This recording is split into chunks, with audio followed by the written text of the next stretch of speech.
अस्सलाम वालेकुम friends, welcome back to my channel. हम 9th क्लास की बायोलॉजी का चैप्टर नंबर 3 स्टडी कर रहे थे, द सेल। आज हमारा टॉपिक है न्यूक्लियस।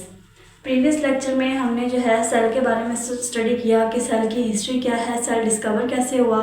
इसके अलावा हमने देखे कि सेल के बाहर जो है, प्लांट सेल के बाहर एक सेल वॉल होती है। उसके अलावा तमाम ऑर्गेनिजम्स के जो है वो सेल के राउंड एक मेम्ब्रेन मौजूद है जिसको हम सेल मेम्ब्रेन बोलते हैं। ठीक है, उसके बाद हमने देखा कि सेल मेम्ब्रेन के अंदर जो है वो साइटोप्लाज्म होता है। साइटोप्लाज्म के अंदर बहुत ज़्यादा ऑर्गेनेलिज्म मौजूद होती हैं और एक मेन जो ऑर्गेनेली है हमारे पास वो है न्यूक्लियस की। ठीक है, ये जो है वो एनिमल सेल में भी मौजूद होती है न्यूक्लियस, और प्लांट सेल के अंदर भी मौजूद होता है। यानी कि ये यूकेरियोट्स के अंदर जो है वो न्यूक्लियस मौजूद होता है। प्रीवियस लेक्चर्स में जो है हम देख चुके हैं कि यूकेरियोट्स और प्रोकैरियोट्स में क्या डिफरेंस है कि जो यूकेरियोटिक सेल है उसके अंदर एक प्रोमिनेंट न्यूक्लियस मौजूद होता है, जबकि जो प्रोकैरियोटिक सेल है उसके अंदर जस्ट जो है वो डीएनए या क्रोमोसोम्स को हम कह लें वो मौजूद होता है। साइटोप्लाज्म के अंदर ही कोई प्रॉपर जो है वो न्यूक्लियस मौजूद नहीं होता। अब ये जो न्यूक्लियस है ये एनिमल सेल के सेंटर में मौजूद होता है, लेकिन जो प्लांट सेल है उसके अंदर एक बहुत बड़ी वैक्यूल होती है, तो ये साइड पे क्या होता है, पुश कर दिया जाता है। एनिमल सेल के सेंटर में होगा, प्लांट सेल के साइड में मौजूद होगा। अब अगर हम देखें कि इसके अंदर कौन कौन से इसके पार्ट्स हैं और उनका क्या क्या फंक्शन है। सबसे पहले कि इसके गिर्द एक डबल मेम्ब्रेन होती है जिसको हम बोलते हैं न्यूक्लियर इन्वेलप। न्यूक्लियर इन्वेलप का क्या काम है कि जो जितना भी साइटोप्लाज्म है सेल के अंदर या जितनी दूसरी अदर ऑर्गेनेलिज हैं उससे ये न्यूक्लियस को सेपरेट कर देता है। ठीक है, हमारे पास ये एक अलग से एक ऑर्गेनेली जो है वो हमारे सामने आ जाती है। इसके अलावा ये जो न्यूक्लियर इन्वेलप है ये क्या होता है, परमिएबल होता है, यानी इसके थ्रू मटेरियल्स सेल के अंदर भी जा रही हैं और सेल से बाहर भी आ रही हैं। न्यूक्लियस के अंदर भी जा रही हैं और न्यूक्लियस से बाहर भी आ रही हैं।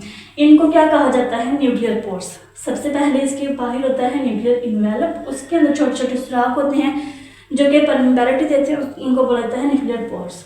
इसके अलावा कि जो इसका इनसाइड मटेरियल होगा, अभी ये जो है इतना पोर्शन इसको खोल के दिखाया गया कि इसके अंदर क्या है। एक होता है जेली लाइक मैस होता है, ठीक है, फ्लूइड उसको बोलते हैं अगर हम, तो वो जेली लाइक जो है उसको बोला जाता है न्यूक्लियोप्लाज्म। जैसे कि सेल के अंदर होता है साइटोप्लाज्म, न्यूक्लियस के अंदर होगा तो उसको न्यूक्लियोप्लाज्म बोला जाएगा। इस न्यूक्लियोप्लाज्म के अंदर क्रोमैटिन मटेरियल मौजूद है, यानी कि जेनेटिक मटेरियल जिसको हम कहते हैं, ये जो है वो मौजूद होता है। ये जो है वो इस तरह बिल्कुल थ्रेड लाइक स्ट्रक्चर होती है, बहुत ज़्यादा ये मौजूद होती है अपना इसके अंदर। उसके अलावा हम कहते हैं कि इसके अंदर एक जो है प्रोमिनेंट पार्ट मौजूद होता है, जो न्यूक्लियस का सेंट्रल पार्ट है उसको बोला जाता है न्यूक्लियोलस। इस न्यूक्लियोलस के अंदर जो है वो क्रोमैटिन मौजूद होता है बेसिकली। अब ये जो क्रोमैटिन है ये वैसे जो है वो बिल्कुल खुला हुआ उलझा हुआ धागे की फॉर्म में जो है मौजूद होता है सेल के अंदर नॉर्मली, लेकिन जब एक सेल ने डिवाइड होना है, 2 सेल बनाने हैं या 4 सेल बनाने हैं, तो क्या होगा, ये न्यूक्लियर मटेरियल कंडेंस होगा। कंडेंस कब होगा, जब सेल डिवीजन होनी है और इस तरह की शेप ले लेगा जिसको बोला जाता है क्रोमोसोम। क्रोमोसोम के अंदर होते हैं 2 सिस्टर क्रोमैटिड्स होते हैं, एक सेंट्रोमियर होता है। ठीक है, अब हम कहते हैं कि ये जो है जेनेटिक मटेरियल ये मिलके बना हुआ होता है डीएनए से प्लस प्रोटीन से, ये जो जेनेटिक मटेरियल है। ठीक है, अब ये जो डीएनए है इसके अंदर होते हैं जीन्स। ये जीन्स क्या करते हैं, ये इनके अंदर इंफॉर्मेशन होती है। ठीक है, ये एक जनरेशन से दूसरी जनरेशन के अंदर जो है मटेरियल को या कैरेक्टरिस्टिक्स को ट्रांसफ़र करते हैं। फॉर एग्जांपल कि जो जितने भी ऑफस्प्रिंग होते हैं वो अपने पेरेंट्स के साथ मुशाबहत रखते हैं। ठीक है, उनके जैसे कैरेक्टर शो करते हैं।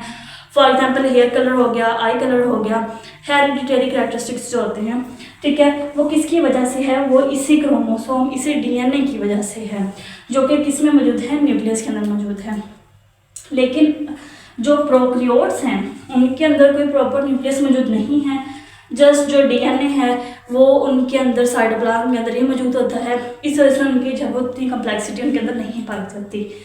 तो ये था हमारा छोटा सा टॉपिक न्यूक्लियस के बारे में, जहाँ पे हमने उसके पार्ट्स को स्टडी किया और उनका आगे क्या क्या फंक्शन है। इसमें हमने देखा कि न्यूक्लियर इन्वेलप है, उसके अंदर पोर्स होते हैं, उसके अलावा अंदर चले जाएं उसके तो न्यूक्लियोप्लाज्म आ जाता है, जिसके अंदर न्यूक्लियोलस है, और न्यूक्लियोलस के अंदर जो है वो क्रोमैटिन मौजूद है।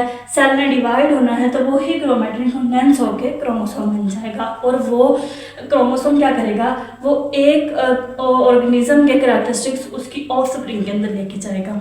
ठीक है, यही मेन काम होता है क्रोमोसोम का। तो ये था आज का लेक्चर, मिलते हैं नेक्स्ट लेक्चर में, तब तक के लिए थैंक यू एंड अल्लाह हाफिज़।